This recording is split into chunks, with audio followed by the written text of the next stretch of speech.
In the years after TMNT #1 hit shelves, Mirage Studios transformed. From two guys working out of a living room to a full-fledged comic book studio. A transformation that would prepare the Turtles creators for the wildest time of their lives. But just before Turtlemania, Mirage Comics had to survive the black and white comics crash in the middle of an aggressive expansion into the hearts of kids around the world. Join me today in this third episode of History in a Half Shell as we explore the calm before Turtlemania. In previous episodes, we explored how Kevin Eastman and Peter Laird created the Turtles, and how that very first issue took everyone by surprise. The comic's unexpected success pushed Kevin and Peter to grow Mirage Studios, expanding their team and launching a whole new line of indie books, each one hoping to become the next Turtles. However, there was one key contributor to the franchise that I saved for this episode: Mark Freedman. By 1986, Mirage was still managing several existing licenses and in-house merchandise, like the Dark Horse miniatures, the Palladium role-playing books, and their mail-order t-shirts. The Palladium RPG books were a hit, and quickly grew with expansions like TMNT Guide to the Galaxy, Transdimensional TMNT, After the Bomb, and more. But after a rough experience with Solson Comics, Kevin and Peter were hesitant to sign over rights to just anyone. Thankfully, the comic was still selling well, giving them the leverage to be selective when choosing new partners.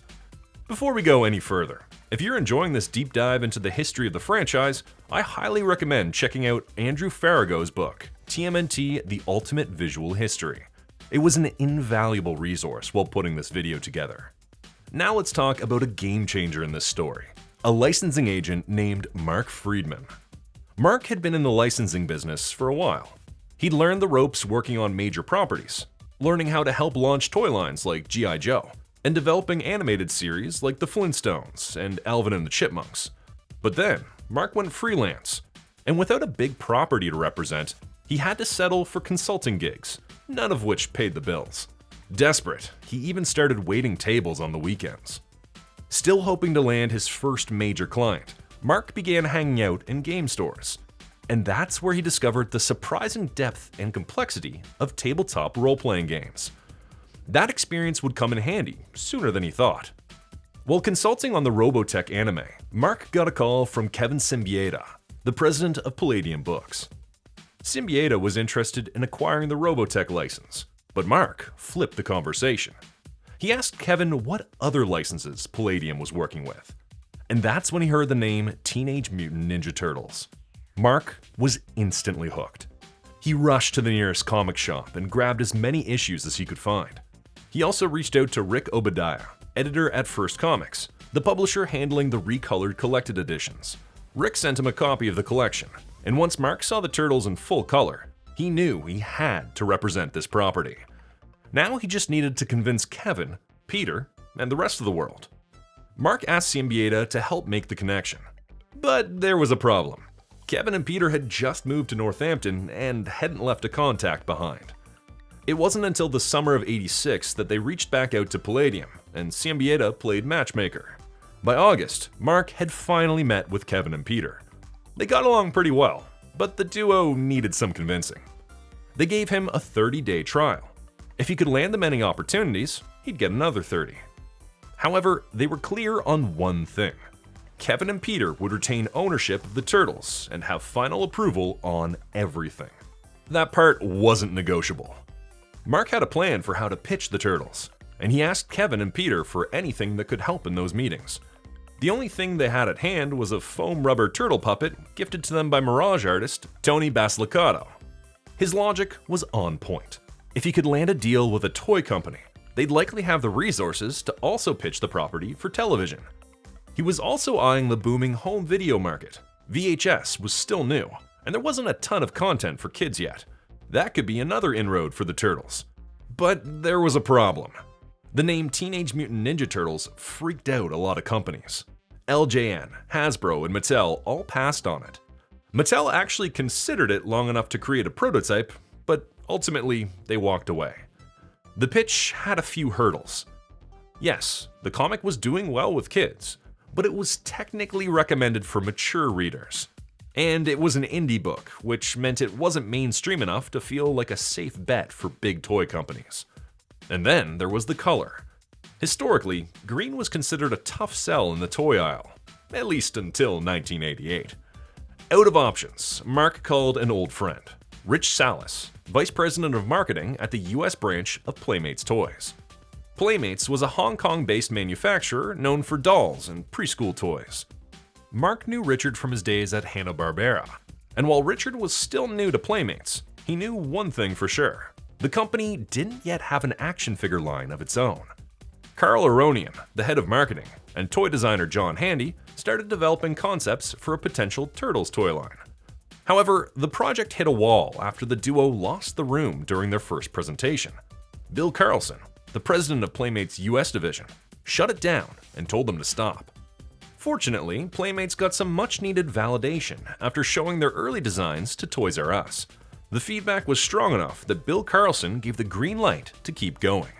By the early fall of 1986, Kevin, Peter, and Mark flew out to La Mirada, California to meet with both Richard Salas and Bill Carlson. That same trip also included meetings with Marvel Productions. Marvel was interested in producing a 5-part animated miniseries with the possibility of a home video release down the line. And, since it was Marvel, another idea popped up. A comic book aimed at younger readers, something more directly tied to the toy line. Make a mental note of that. At the Playmates offices, Kevin and Peter were shown 2 prototypes. One was bulky and blocky. The other was leaner and more muscular, sculpted by Steve Varner and inspired by the fantasy artwork of Frank Frazetta. They really fell in love with the Steve Varner one. After seeing what John Handy had been working on, and with some possible ideas on what changes could be made, the duo was happy to proceed. And by December of 1986, a deal for $150,000 was put in place for Playmates to develop toys based on the TMNT. As a result, Mark's contract was extended, and his freelance company, Surge Licensing, finally acquired its first client. At first, it seemed like 1987 was going to be another great year for Mirage. But that momentum didn't last. For the past 3 years, the comic book industry had been riding a black and white boom, driven by speculation. Everyone was chasing the kind of collectability that Teenage Mutant Ninja Turtles had achieved. But by 1987, the industry was imploding. Publishers were shutting down, and comic shops, unable to sell all the glut, were closing down. With fewer comic shops to distribute their books, and with comic shop owners afraid to carry untested indie comics, Mirage had to adjust its expansion plans. Prime Slime Tales, Rowan and Tony Basilicato's book, had to find a new publisher after just 2 issues. It moved to Now Comics, but was canceled again, this time after only 2 more issues in early 1987. Michael Dooney's Gizmo held on for a while, but got the axe after issue number 6. The decision came so suddenly that issue number 7 was already in production. That unfinished story later appeared in the collected Gizmo softcover in 1988. Jim Lawson's Bade Biker and Orson only lasted 4 issues and was also collected in 1988. This wasn't the end for indie comics though. Titles with an already devoted fanbase, like Usagi Yojimbo, Cerebus, and Flamin' Carrot, managed to weather the crash. In the wake of this, creators Monica Sharp and Dave Garcia made the bold decision to self-publish The Chronicles of Panda Khan. The book ran for 4 issues and a special, not because of market forces, but due to personal reasons. For Mirage, the Turtles were now their stronger asset, so they pivoted toward a turtle-centric publishing strategy for at least the next couple of years. Having only 1 book, Kevin and Peter realized that the new staff members needed some financial stability to stay in Northampton. Plus, Kevin and Peter were starting to fall behind schedule. More and more of their time was being eaten up by business obligations, licensing calls, and approvals. For all these reasons, Kevin and Peter decided to launch a second TMNT book, Tales of the Teenage Mutant Ninja Turtles. This new series would be released bi-monthly. It was written and penciled by Jim Lawson and inked by Ryan Brown. The goal was to have a TMNT comic on the shelves every month, alternating between the main title and Tales. And while that schedule didn't always work out perfectly, it came pretty close. Tales also gave Mirage a place to introduce new characters, like Cousin Sid, Nobody, the Rat King, and Leatherhead. Meanwhile, in the main book, the Shredder made a deadly and mysterious return, forcing the Turtles, Splinter, April, and Casey to seek refuge in Northampton. The Turtles would end up staying there for a long time, mostly because the Mirage artists were more familiar with Northampton than New York. But the story also dragged out for other reasons. The studio was growing fast, and their recent dive into licensing the property was stretching Kevin and Peter thin. Part of what made the Turtles successful was the fact that their creators were so different. Peter Laird was more of a purist. On the other hand, Kevin Eastman didn't mind being a little flexible when adapting their work. Those differences started to show, especially when it came to approving licensed material. To give themselves a bit of breathing room, they started alternating issues. It helped. For a while. But it also left some fans scratching their heads about where the story was going. Still, the duo was getting along, and it was around this time that they started kicking around an idea for a black and white graphic novel, one inspired by The Dark Knight Returns. The story would take place in a dystopian future and follow older turtles. The idea was eventually shelved under the weight of other responsibilities and wouldn't be realized until decades later, when Tom Waltz and Kevin Eastman, with Peter's blessing, turned it into what we now know as The Last Ronin. But while Mirage couldn't afford diversifying the line, they continued expanding their circle of influence. They did another less-known crossover with Cerebus in the pages of Miami Mice comic number 4, a Mark Bodie book. That book ended with that issue, but Mark would do more collaborations with Mirage in later years. By the end of 1987, Mirage had released 2 anthologies, projects that opened the door for other creators to play in their universe. The first was Turtle Soup, which featured the story Turtle Soup and Rabbit Stew, the very first crossover between the Turtles and Usagi Yojimbo, written and illustrated by Usagi's creator, Stan Sakai. Just 2 months later, Mirage followed it up with Grunts, an anthology of war stories featuring anthropomorphic animals, including the Triceratons. One of the stories even came from the Gizmo side of the universe, courtesy of Michael Dooney. And that was 1987, at least on paper. But behind the scenes, Kevin and Peter were under growing stress. And it wasn't just because of the comics. The real pressure was coming from what was happening with the Toyline and the cartoon. Adapting the Turtles into toys was a complicated process filled with compromises, especially early on, when it was unclear if the line could sell well. Concepts for deluxe figures included things like head-dropping turtles or the smash-em-bash-em mechanics. Both features would eventually make it into later waves, but at the time, they were considered too complex and too expensive for the first round of releases. There was even a plan to include mini-comics in the toy packaging, but that idea was scrapped to keep production costs down. And speaking of packaging, Playmates knew the figures had to stand out from anything else in the toy aisle. They were designed asymmetrically, posed in dynamic action stances right inside the blister pack, a bold contrast to the stiff, neutral poses of G.I. Joe or Masters of the Universe figures. John Handy added a clever extra to boost the play factor, an articulation point in the forearm. This allowed for more ninja-like movements and way better weapon handling. One of the earliest ideas for the line was a theme of humans versus mutants. John Handy had designed an entire wave of human villains, each modeled after the types of folks you'd find in New York City. There were punks, football players, mechanics, bikers, even a garbage man. None of these made it to shelves, but one concept, the punked-out commando, was recently brought to life by sculptor Steve Varner as part of the crowd-funded Turtle Power sequel. Another wild idea was for a playset, a lair with a giant, glow-in-the-dark face built into it. Back then, popular playsets were all about big, dramatic faces, like Castle Grayskull, Snake Mountain, or the Cat's Lair. This one had a story behind it too. The idea was that Master Splinter had learned to communicate with an ancient ninja master known only as the Face. He would appear as a living, mutating section of the sewer, serving as a teacher, an advisor, and a judge. But the concept was vetoed by Bill Carlson, who felt the face looked a little too much like a deity, something they were trying to avoid in the toy line. Since the comics were in black and white, the only way of differentiating the turtles was by looking at their weapons. The comics also came with colorful covers, but these still didn't help differentiate them because they were all wearing red. So, of course, the topic of how to differentiate them needed to be discussed for the jump from the comics onto the toy shelves. After all, weapons were likely to get lost. A lot of ideas were thrown around, like putting their initials on their belt buckles or giving them slightly different shades of green. Most of those suggestions came from the Playmates team. But one idea changed the turtles forever: color-coded headbands. Kevin and Peter didn't think it was necessary at first, but they eventually agreed. So how was it decided which turtles would get each color? Peter had ideas. Leonardo would wear blue, a regal color that reminded him of samurais and royalty.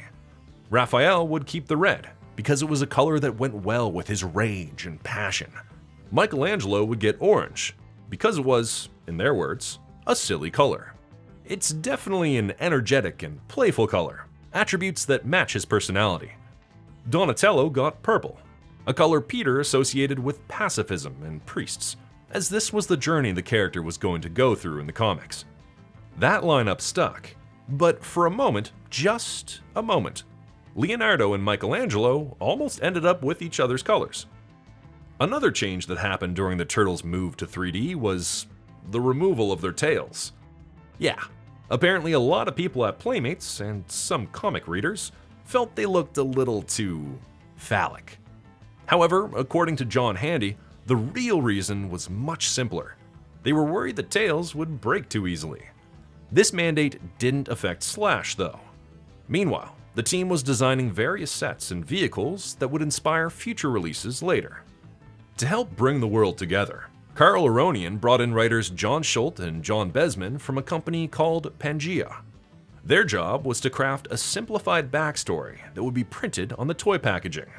The now iconic logo was created by designer Louis Sola. Paired with the bold packaging, it gave the line a visual identity that stood out from everything else on the shelf. On concept designs, John Handy was joined by concept artists like Errol McCarthy, Colin Bailey, and eventually Mark Taylor of Masters of the Universe fame, who helped carry the line across the finish line after Handy's departure. On the sculpting side, Steve Varner focused on the heroes, while Scott Henze of Anecdotes Studios handled the villains. Scott wanted the bad guys to tower over the turtles, but since every figure had to stay in scale, most of the villains had to be sculpted in a crouching pose. One villain in particular, Rocksteady, went through major changes. His original prototype would have used way too much plastic, so a more compact redesign was created and eventually finalized by sculptor Roger Boggs. There's so much more to say about this era, especially the way these toys were made. If you're curious to dive deeper, I highly recommend Rad Plastic by Chris Fawcett. It's an incredibly deep dive into both the production process and the pre-production history behind the TMNT toy line. Selling toys about a rat who raised 4 turtles to become ninja assassins bent on avenging his master, while awesome, wasn't exactly an easy pitch for the parents of 7-year-olds. And while the comic had a growing cult following, it still wasn't mainstream. So if the Turtles were ever going to reach a wider audience, especially kids, a cartoon pilot was a must. Mark Freedman knew this from day one. That's why he convinced Richard Salas at Playmates and International Video Entertainment to fund 5 animated episodes, just enough for a week-long trial run and TV syndication. Now, this is where stories start to get a little fuzzy. There are a few different versions of what happened next. We know that Jerry Sachs, from Playmates ad agency Sachs Finley, arranged a meeting with Fred Wolf of Murakami Wolf Swenson, or just MWS from here on out. Fred was busy at the time, working on the first season of DuckTales for Disney. But despite his schedule, he agreed to take on the Turtles miniseries. Initially, MWS reached out to animation writer Chuck Lorre. Yes, that Chuck Lorre. but he wasn't available. Still, Chuck ended up writing the lyrics to the now iconic theme song, and even provided the spoken bits. Working with composer Dennis Chellen Brown and singer James Mandel, aka Miles Doppler, they pulled the song together on a 48-hour deadline with a $2,000 budget. By April of 1987, they needed a screenwriter. That's when little Rudy J. Zamora, son of legendary animator Big Rudy Zamora, called up writer David Wise to pitch him on this very strangely titled project. Luckily for Rudy, David didn't need much convincing. He already had the comics. David took what worked from the source material and rewrote what didn't. He changed April into a TV reporter to help get the Turtles into the action faster. He kept Shredder as the main villain, but to give the Turtles someone they could fight without slicing anyone up, he turned the Foot Clan into robots, and to provide this technological army, he created Krang, a scheming, brain-like alien, partially inspired by the comics' Utroms. Deeming the Turtles undistinguishable, David exaggerated their personalities to make them more recognizable for the younger audiences. And perhaps his biggest contribution was making Michelangelo the token teenager. He also gave him a catchphrase, "Cowabunga, dude." This was initially a throwaway line in the pilot, but Fred Wolf liked it so much that he requested it to be turned into a catchphrase on the show. David also had to connect the show to the Toyline, so he created backstories for Bebop, Rocksteady, the Turtle Van, and the Blimp. And he even codified the rules for the mutagen, now stating that whoever touched the ooze would mutate into whatever animal they had last come into contact with. One major change the show made, likely at the suggestion of Playmates, was merging Splinter and Hamato Yoshi into the same character. This simplified the origin story and conveniently removed the revenge arc that was central to the original comic. To further soften the tone, the show leaned into humor. The Turtles would often break the fourth wall, crack jokes, and even acknowledge that they were in a cartoon. It was a big departure from the gritty, serious world of the comics. The cartoon made many other contributions to the franchise. A significant one was the Turtles' love for pizza. This was put there because it was implied that all kids loved pizza, and to make it a little gross, they added the recurrent gag of putting strange toppings on it. Now officially, the first 5 episodes were written by David Wise and his then-wife, Patty Howarth. However, the full extent of Patty's contributions isn't publicly known, and she left the show after that first season. On the art side, MWS originally hired Ira Turek as the art director and character designer for the 5-parter. Later, he was replaced by Peter Chung, the same Peter Chung who would go on to create Aeon Flux. At the time, Peter was working on the Cops animated series, and his influence can be seen in many of the incidental characters throughout the pilot. One of his standout contributions was the storyboard for the theme song intro. Using the lyrics as a guide, he meticulously timed out every visual to sync perfectly with the music. He actually shared these storyboards, along with several sketches and concepts, on his Instagram recently. Perhaps more iconic than his April was Krang's android body.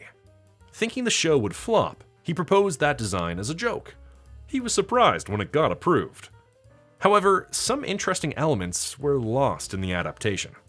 In a great episode of the Turtle Tracks podcast hosted by Brian Van Hooker, Mirage staffer and writer Paul Jenkins shared a story about April's redesign. According to Paul, the original pitch was for April to be mixed race, as this was how she was being depicted in the comics most of the time. But the animation studio pushed back, claiming that animating black hair was too hard. That decision surprised Kevin and Peter, who eventually gave in to the quote-unquote limitations of the animators. A similar situation happened with Baxter Stockman. Unlike April, Baxter had always been depicted as black in the original comic, but the same animation rules applied to him. Except this time, they didn't just change his race, they aged him up and gave him the wild-haired look of a mad scientist like Doc Brown from Back to the Future. Apparently, the idea was to ride that movie's popularity and make Baxter a quirky, older inventor. In fact, the original plan was for the Turtles to move in with him inside the Technodrome, and for Baxter to become their mentor. That concept was quickly rejected, thankfully, by Kevin and Peter, but this didn't undo his race change. Now, I only heard this story from Paul on that Turtle Tracks podcast interview, and while it's anecdotal, it aligns with a sadly common trend from that era. In the 80s and 90s, black characters were often excluded from animation for being too urban or too hard to animate. Animators would say that urban styles weren't commercially viable or that black hair and facial features were difficult to draw. In reality, studio executives often discouraged darker-skinned protagonists for fear of alienating white audiences, a topic that is way bigger than this video. That said, the 1987 cartoon did have black characters, and while Bebop got mutated in episode 2, he was technically the show's first black representation. There were also incidental black characters in the first season, but none of them were leads or even supporting characters. Meanwhile, and without Fred Wolf's involvement, Sax Finley hired animation director Sue Blue to cast the series and record the dialogues for the first 5 episodes. Fred Wolf didn't find out about the voice casting until after the first episode had already been recorded. Fortunately, he was pleasantly surprised by the performances. He only had one note. Michelangelo needed to sound more street.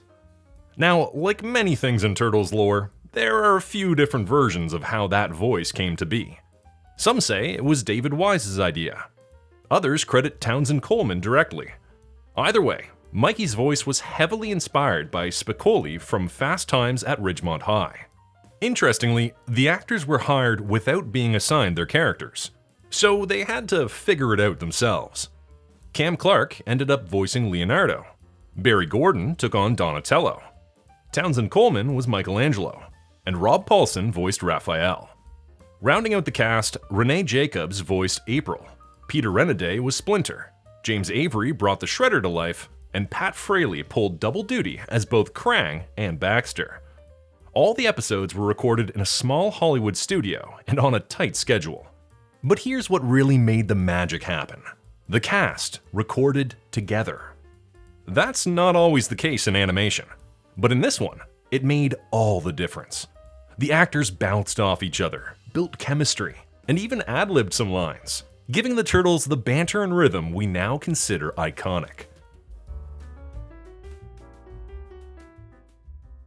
Back in Northampton, Kevin and Peter were mostly happy with the cartoon's progress, though every now and then they had to step in to prevent it from veering off in unexpected directions, like one idea that would have merged Shredder and Krang into a single villain by the end of the first season. By the fall of 1987, news about the cartoon and the upcoming Toyline started surfacing in Mirage's own publications, including sneak peeks at the first 10 action figures. Mark Freedman struck new deals with Random House for coloring books, puzzles, and board games to align with the cartoon's release. He also helped launch Turtle Force, a fan club that could mail exclusive merch directly to members, thanks to a deal with AJM Marketing Enterprises. That same year, Mark caught wind that Nintendo had opened the door to third-party licenses. One of the companies stepping through that door was Konami. The company was looking for action and adventure content, but Nintendo restricted it to only 5 annual releases. So Konami created a workaround, a side label called Ultra Games that could push out 5 more. And that's how the Teenage Mutant Ninja Turtles got their shot at video game glory. It was a gamble. The show hadn't aired yet, but by the time the game dropped, it was perfectly timed with the peak of Turtlemania. More about that in the next episode. But while everything was looking up, not everyone was celebrating. Mirage's deal with Playmates was very clear. They had exclusive rights to produce figures on every scale. That put them in direct conflict with one of their earliest partners, Dark Horse Miniatures. The Turtles had been a huge hit for them, and without those miniatures, Dark Horse faced a steep uphill battle. To make things worse, lead figurines were starting to fall out of favor over health concerns. Whether it was licensing, timing, or shifting trends, it's unclear exactly how it happened, but Dark Horse Miniatures went out of business before any resolution could be found. The cartoon was animated by Toei Animation, a legendary Japanese studio known for anime like Mazinger Z, Dragon Ball, and Saint Seiya. The full 5-episode season had a budget of about $2 million. Once the animation was complete, Playmates pulled the trigger on a massive marketing blitz. Jerry Sachs from their ad agency made sure every commercial dropped at the same time, just days before the show aired. The Turtles were inescapable. The 5-part miniseries premiered Monday through Friday, starting on December 28, 1987, right in the middle of the winter holidays. Millions of kids were at home, which considerably increased the potential audience. Just like the comic had done a few years earlier, the bizarre title grabbed attention. But this time, it was national. The spark that would become Turtlemania had officially been lit. For Kevin and Peter, it was surreal. What began as a parody between friends had evolved into something much, much bigger than themselves. It's easy to forget now, but the cartoon wasn't an overnight success. Since it aired in syndication, some markets played it like a daily show, while others only aired it as a special. And with only 5 episodes in existence, it took a few reruns before kids really started to latch on. But eventually, they did. The show started building momentum, enough to convince Fred Wolf that they needed more episodes. The problem was that Playmates wasn't quite there yet. Their toy line was still months away, set for a summer 1988 launch, with maybe a few early releases in the spring. From their perspective, they'd already spent a lot on the cartoon, and they still had no product on shelves. They were skeptical. But Fred wanted to do more. He struck a deal with Saks Findlay to gain ownership of the original miniseries, giving him more leverage to keep things moving. With that, MWS started hunting for funding to produce 13 more episodes, the magic number needed to launch a full-fledged series. Fred's first stop was Group W Productions, the TV division of Westinghouse. They were interested, but not sold. Compared to other shows like Masters of the Universe, TMNT looked a little too expensive, so they passed. Fred didn't give up. He reached out to all 3 major networks. After all, the Turtles had already been tested with kids, but none of them were interested. They didn't think the show was strong enough to claim a Saturday morning slot. Fred considered international offers, but eventually circled back to Group W. This time, he pitched a bold solution. He'd slash $1 million off the production cost. It was a huge gamble. Fred didn't actually have that million covered yet, but he was banking on another project landing, and thankfully, it did. The Turtles were officially back in business. Going through syndication again had its ups and downs. On the plus side, there were no network execs breathing down their necks, which meant more creative freedom. But on the flip side, they had to sell the show station by station, all across the country, just to make sure there was enough coverage to fuel toy sales nationwide. While Toei Animation is often attributed with the production of the first 3 seasons, the second season credits tell a different story. According to the credits, they were all animated by A1 Productions, a South Korean studio best known at the time for Alvin and the Chipmunks. They were cheaper, and that made them the obvious choice. With Peter Chung no longer involved, Greg Salvaggio stepped in as the new art director, and Frank Rocco handled character design. Everything was lining up for a big fall premiere. Meanwhile, things weren't looking quite as bright over at Playmates. Despite all the work and planning, the company still had serious doubts about the action figures. They were supposed to start production earlier, but it wasn't until the overwhelmingly positive feedback from the New York Toy Fair in February of '88 that they finally greenlit to go ahead.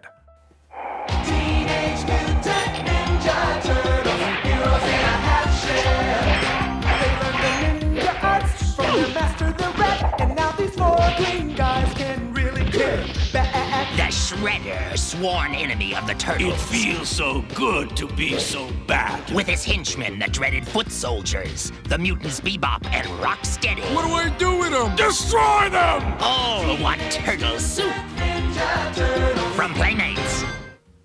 The first wave hit stores nationwide in June 1988, but getting them on shelves wasn't easy.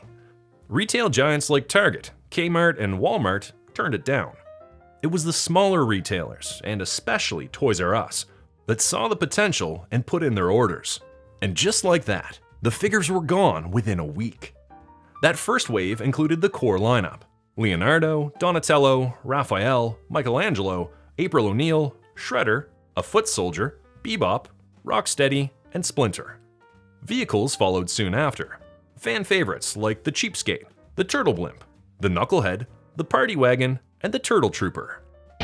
What's going on here? It's the Turtles giving the old foot soldiers the boot with their latest invention, the cheapskate. Whoa, dude's on a roll! And look, in the sky, it's a bird, it's a jet. No, it's the Turtle Trooper parachute. Sorry to drop in without calling. Bring in the knuckleheads. Uh-oh, those attack and grab foot machines look like real trouble for the green guy. Whoa, getting a little carried away? Teenage Mutant Ninja Turtles. From Playmates. That first wave also included flyers to join the Turtle Force fan club, and the blisters contained pizza points that could be exchanged for merchandising like VHS tapes, posters, towels, and more. Vehicles were packaged with a joke book and a small catalog, which became collectibles in their own rights. The first full season of the cartoon hit the airwaves on Saturday, October 1st, 1988. David Wise, who had helped shape the tone of the show from the beginning, plotted the first story arc, but after that first episode, he walked away. He felt he was contributing too much and getting too little credit. On top of that, his style clashed with the direction of the new producer, Walt Kubiak. But don't worry, David would be back. Taking over as showrunner was comedy writer Jack Mendelsohn, whose surreal sense of humor left a noticeable imprint on the series. Throughout its run, the season became an overnight success. It went from airing on the weekends to weekdays, becoming the #1 rated children's syndicated show in many markets. For the past 3 years, Kevin and Peter had been growing Mirage Studios to keep up with the runaway success of their creation. But the Turtles were expanding faster than anyone could have predicted, faster than they could manage. At first, their approval rights seemed like the perfect way to protect their vision. But over time, those rights lost their teeth. As the franchise shifted to target kids, more and more creative changes slipped through. Eventually, Kevin and Peter started to feel like their input wasn't even welcome anymore. Kevin learned to roll with it. Peter, not so much. The pace of animation didn't leave room for debates about what the Turtles should or shouldn't do. And for the creators, it became a necessary compromise, one that allowed the Toyline and the brand to thrive. At least they still had their black and white comic. That was theirs. Complete control. Because of their growing list of business responsibilities, approving scripts, reading contracts, dealing with trademark lawyers, Kevin and Peter's collaborations started to slow down. Issue number 11 would be the last one they worked on together for a while. It's important to understand something about these two. They had very different personalities. And while that clash was the secret sauce behind the Turtles' early success, it often left people wondering how they ever agreed on anything.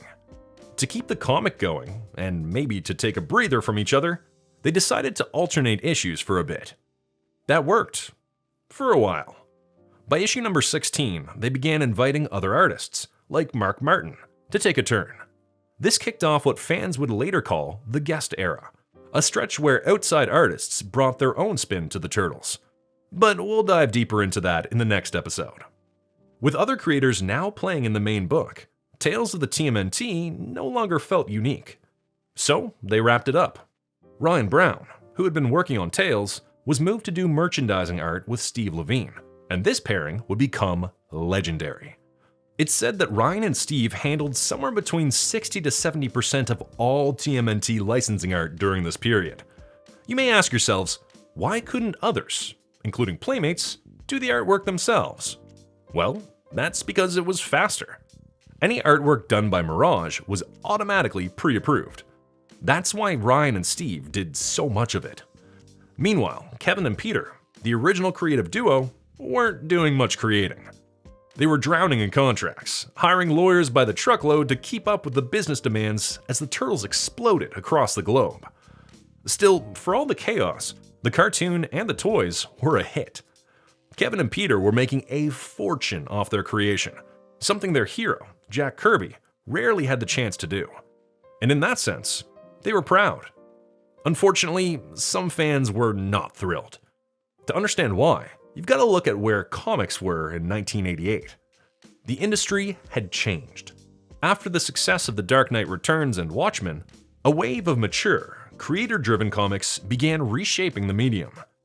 Indie labels, and even some big publishers, were putting out darker, more adult stories. The comic shops that survived the black and white bust became the perfect home for more mature graphic novels, books that didn't belong on the newsstand. Comics were finally evolving into legit young adult reading material, no longer just for kids. And the Turtles were right in the middle of that wave. They were gritty, edgy, fun to read, and definitely not for Saturday mornings. So imagine the whiplash for fans who had been following the Turtles from the beginning, watching their favorite underground comic get turned into a cartoon aimed at 7-year-olds. Suddenly, they weren't reading something cool and underground, they were reading a kid's book. Or at least, that's how it felt. This shift didn't just affect readers, it hit Mirage's licensees, like Palladium, too. Once the cartoon took off, teenagers who had been into RPGs started backing off. The new kid-friendly version of the Turtles made them feel like they'd outgrown the franchise. Eventually, Palladium had to rework some of the material and re-release it as a standalone, non-Turtle game. To some longtime fans, Kevin and Peter had sold out. And you can kinda understand why. The comic was about 4 ninja assassins raised by a rat to avenge the death of his master. Now it was a toy commercial with catchphrases and pizza. Even parents of the target audience were caught off guard once their kids stumbled onto the original comics. In the UK, they went so far as to rename the franchise to Teenage Mutant Hero Turtles and edited out all the nunchaku scenes, thanks to strict rules on imitable violence in British media. Now let's be clear, Kevin and Peter were cashing in. But if they were true sellouts, they would have sold the whole thing over to Marvel when they had the chance. They were making compromises, sure, but they were still holding the reins. Still, that didn't stop the chaos. The cartoon brought tons of new kids into the fandom, and with them came a divide. Suddenly, there were 2 types of TMNT fans, and the originals were starting to feel outnumbered. It's a rift that never fully went away, but we'll dig more into that in future episodes. Before the second season had even wrapped, CBS realized they had made a big mistake. They came back to MWS with an order for 26 new episodes. Add those to the episodes already in syndication, and the series hit that magic number: 67 episodes, the exact number needed for a cartoon to run in endless syndication. Meanwhile, the toys were still struggling to find wide distribution. But when they did make it onto shelves, they flew off them. Playmates, however, were still second-guessing some choices. At one point, ad exec Jerry Sachs even suggested getting rid of Splinter, thinking rats wouldn't sell. But by the time the Toyline took off, it was clear Splinter was staying. The media was already calling the Turtles the next Cabbage Patch Kids. But not everything was smooth. The original April figure looked nothing like her cartoon counterpart, leading to complaints and confusion. Eventually, Playmates retooled the sculpt and gave her a more recognizable face. The updated version became her definitive look. But in the meantime, that first April became one of the most sought-after figures, purely because of perceived scarcity. With the line doing well, Playmates was ready for more characters, but they were starting to run low on concepts. So they asked Mirage to help out. Kevin, Peter, and other Mirage staffers began pitching ideas for new characters and vehicles. If a design made it to the shelves, the creator earned royalties, turning toy pitching into one of the coolest jobs in the studio. Mirage Studios staff continued expanding during these years. One particular addition took place in 1988, Paul Jenkins. You might know Paul now for writing Wolverine Origin, creating the Sentry for Marvel, or his acclaimed run on Hellblazer over at DC Vertigo. But back then, he was just a young guy waiting tables at a cafe Kevin and Peter liked to visit. One day, Paul broke his leg playing football. Unable to work, he reached out to Mirage for any kind of job, and they brought him on.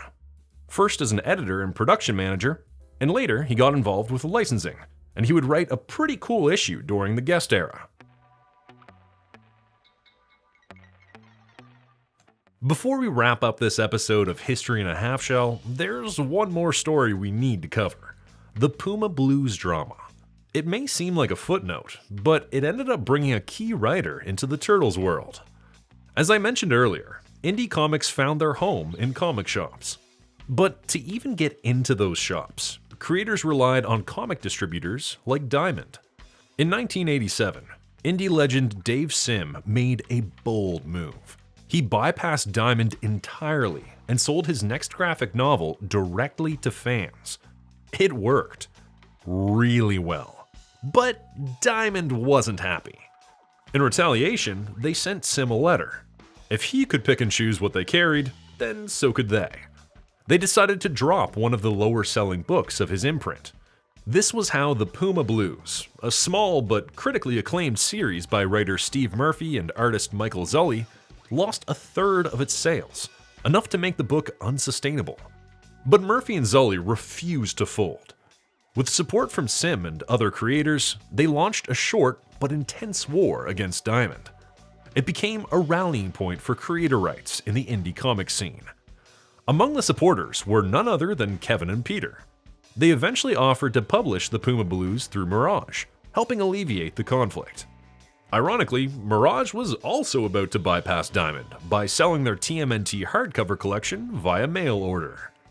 Once he started working with Mirage, Steve Murphy shared studio space with the crew, but he didn't join the company right away. This whole distribution battle kicked off a much larger conversation in the comics industry about creator rights, and by November 1988, it culminated in the Creators' Bill of Rights. It was drafted and signed in Northampton by a who's who of indie talent: Dave Sim, Kevin, Peter, Scott McCloud, Ken Matrone, Mark Martin, Michael Dooney, Steve Levine, Ryan Brown, Michael Zulli, Richard Pini, Larry Martyr, Rick Veitch, Steve Bissett, Eric Talbot, and Gerhardt. This document aimed to protect comic book creators' rights and ensure fair treatment in areas such as ownership, distribution, and licensing. This Bill of Rights would later inspire Kevin Eastman to start his own publishing company, one that would put those principles into practice. But we'll save that story for the next episode. Back to the fans. As we've seen, the cartoon's success introduced a whole new wave of younger fans to the Turtles. Kids would find the black and white comics and get really confused about the whole thing. To keep the world separate, and to capture that new audience, Kevin and Peter decided to create a comic that matched the tone of the cartoon. They didn't debate it for long. They'd produce the comic in-house, but distribute it through Archie Comics, giving the Turtles a presence on newsstands. Archie would get approval rights, but since they were just adapting the first season, there wasn't much to approve. There's even a rumor that Marvel passed on the project because they didn't think it would be a hit.